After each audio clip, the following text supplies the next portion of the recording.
ఆంధ్రజ్యోతిలో కూడా ఒక వ్యాసం రాశారు.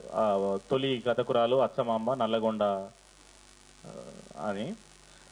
అది సాక్ష్యాధారాలతో ఆయన నిరూపించిండు. మనం ఫర్దర్గా ఇంకేమన్నా సందేహాలు అంటే కూడా మనం ఆయన దగ్గర ఉన్న ఆధారాలని పరిశీలించవచ్చు.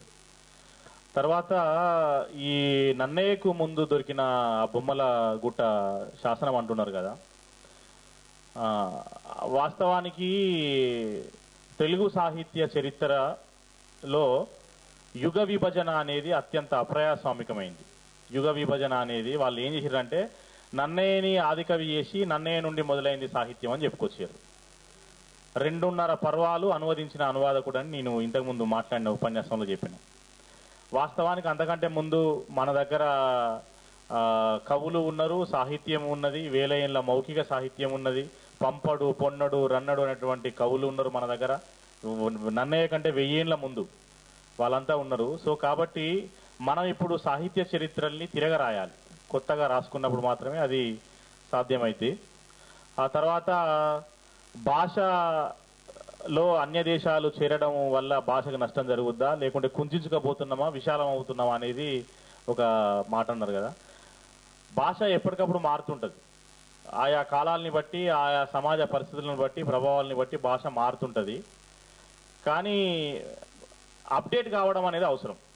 భాష అనేది కేవలం అక్కడి వరకే పరిమితం అయిపోయి 50 ఏళ్ల కిందట భాష ఇట్లాగే ఉంది ఇప్పుడు అట్లాగే ఉందంటే కుదరదు. భాష అనేది మారుతూ ఉండాల్సినటువంటి అవసరం ఉంది. అది ఇప్పుడు ఇంతకుముందు గ్రాంధిక భాషలో అన్నారు, ఆ బండారు అచ్చమాంబ రాసింది. ఇవాళ గ్రాంధిక భాషలో రాస్తే చదవలేం మనం. ఇవాళ ఎంత వీలైతే అంత సింప్లిఫై అవుతా ఉన్నది, సులభంగా అర్థం కావడానికి ఆస్కారం ఉన్నది ఇవాళ భాషకి. కాబట్టి అట్లా భాషని మనం ఇంకా పరిపూర్ణం చేసుకోవాల్సినటువంటి అవసరం ఉంది.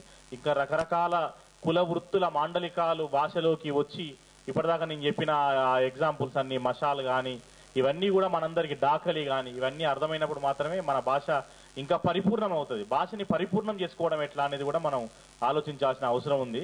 అయితే సహజంగానే భాష విషయంలో వచ్చే ఒక ఇబ్బంది ఏంటంటే బ్రాహ్మణికల్ ఐడియాలజీ తోటి ఏం చేస్తారంటే దాన్ని పవిత్రతని ఆపాదిస్తారు భాషకి.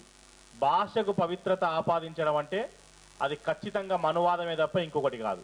అట్లా కాకుండా మనం భాషని కాపాడుకోవాల్సిన అవసరం ఉంది. నేను చెప్పిన కదా, కూలి తల్లి నోట్లోకి వెళ్ళి వెలువాడేదే అర్థమైన భాష.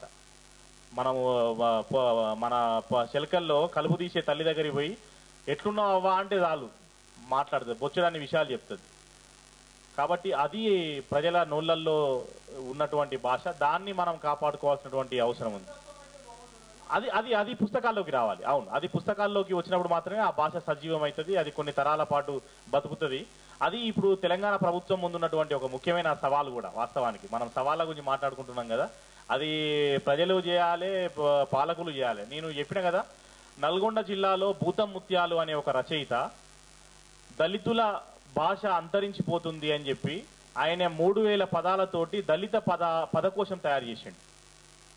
ఒక మామూలు సాదాసీదా స్కూల్ టీచరు 3000 పదాలతోటి ఒక పదకోశం తయారు చేసిండు. అకాడమీలు చేయలేకపోయినాయి, యూనివర్సిటీలు చేయలేకపోయినాయి, ప్రభుత్వాలు చేయలేకపోయినాయి. అది మనకి ఇవాళ ఇన్స్పిరేషన్. తెలంగాణ భాషని కాపాడుకోవడానికి భూతం ముత్యాలు చేసిన పనే మనకు ఆదర్శం సార్.